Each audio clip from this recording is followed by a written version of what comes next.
A very warm welcome to all my followers. In today's video, we will discuss the second part of the science lesson plan topic sources of energy. इसका first part I have already discussed in the previous video. आप वो मेरे आई tab पर जाकर click करके देख सकते हैं आप उसका first part. So today is the second part of the sources of energy. इसमें मैं ऑलरेडी डिस्कस कर चुकी हूँ कि जब हम लेसन प्लान डिज़ाइन करते हैं तो हम सबसे पहले जनरल एंट्रीज उसमें लिखते हैं जिसमें कि date, class, subject, chapter, period and duration आते हैं. दैन उसके बाद हम लिखते हैं टॉपिक हम इंट्रोड्यूस शुरू में नहीं करते हैं, वो हम बाद में इंट्रोडक्टरी क्वेश्चंस के बाद इंट्रोड्यूस करते हैं टॉपिक. तो मैंने इसलिए टॉपिक का कॉलम यहाँ पर ब्लैंक छोड़ा है. देन उसके बाद आते हैं जनरल ऑब्जेक्टिव्स एंड उसके बाद स्पेसिफिक ऑब्जेक्टिव्स में मैंने 3 डोमेन्स लिए हैं, नॉलेज, कॉम्प्रिहेंशन एंड एप्लीकेशन. ये तीनों डोमेन्स के आपको ऑब्जेक्टिव्स बनाने होते हैं. एक डोमेन का आप 1, 2 या मैक्स टू मैक्स 3 ले लें, इतना सफिशिएंट होता है ऑब्जेक्टिव्स. ठीक है. देन उसके बाद आता है प्रीवियस नॉलेज में हम वो टॉपिक्स लिखते हैं जो हम ऑलरेडी बच्चे को पहले से पता होते हैं. अब हम ऑलरेडी एक लेसन प्लान पढ़ा चुके हैं तो उसमें जो हमने पढ़ाया वो इसकी प्रीवियस नॉलेज में आता है. तो हम लास्ट वीडियो में डिस्कस कर चुके थे ideal sources of energy and conventional sources of energy. तो ये हो गई इसकी प्रीवियस नॉलेज. देन उसके बाद इंट्रोडक्शन में अगेन क्या आएगा, people teacher activity, student activity and the white board work. ये 3 कॉलम्स बनते हैं.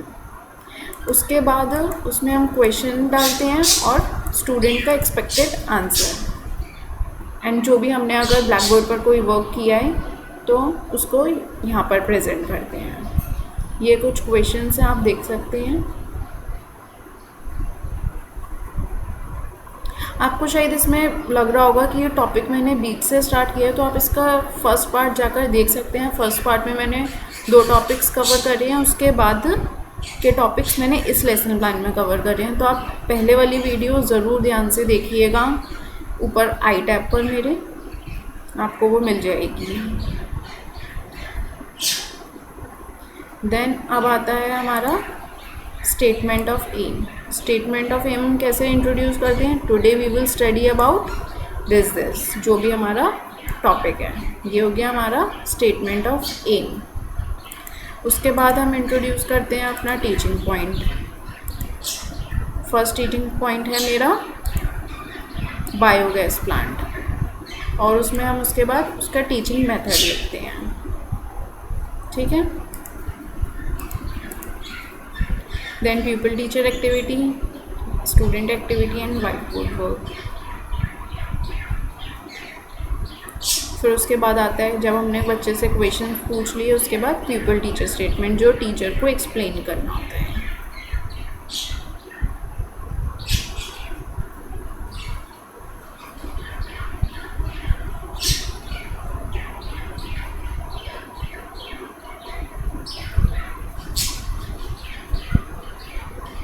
ये इसकी वर्किंग है बायोगैस प्लांट की. हमारा जो फर्स्ट टीचिंग पॉइंट था आप ये डायग्राम बोर्ड पर ड्रॉ करके बच्चे को बता सकते हैं.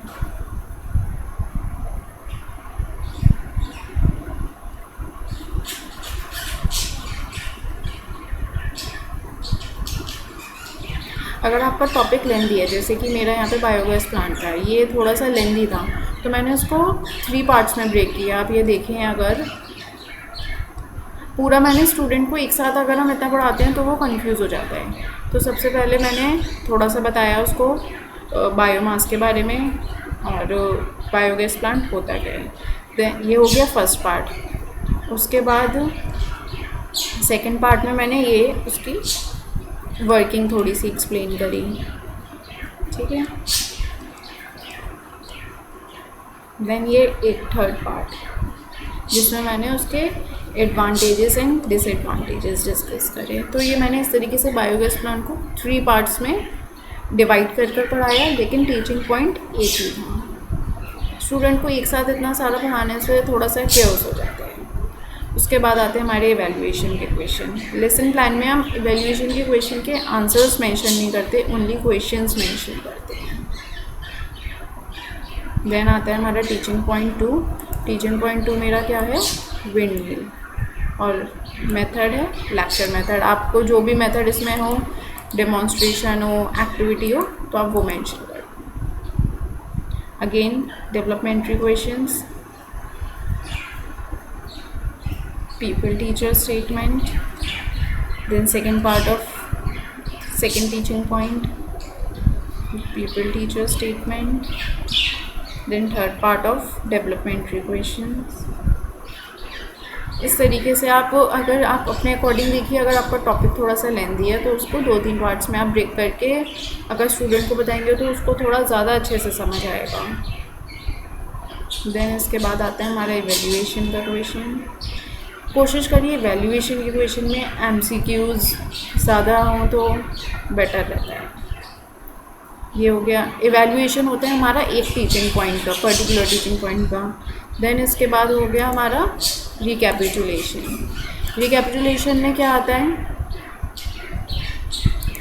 हमारे दोनों जितने भी टीचिंग पॉइंट्स हैं उन सबके मिला के क्वेश्चन हमारे रिकैपिटुलेशन में आते हैं।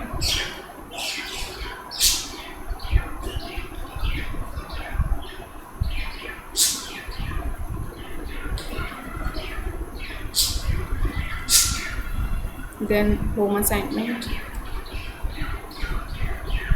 ये होम असाइनमेंट के क्वेश्चंस हैं।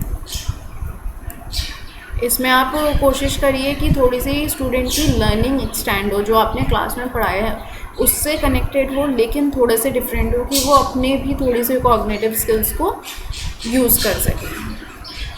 Okay, so this was all about second lesson plan science का sources of energy. If you have any queries or any suggestions, you can definitely drop in my comment box. I will try to reply to all of them. Thank you.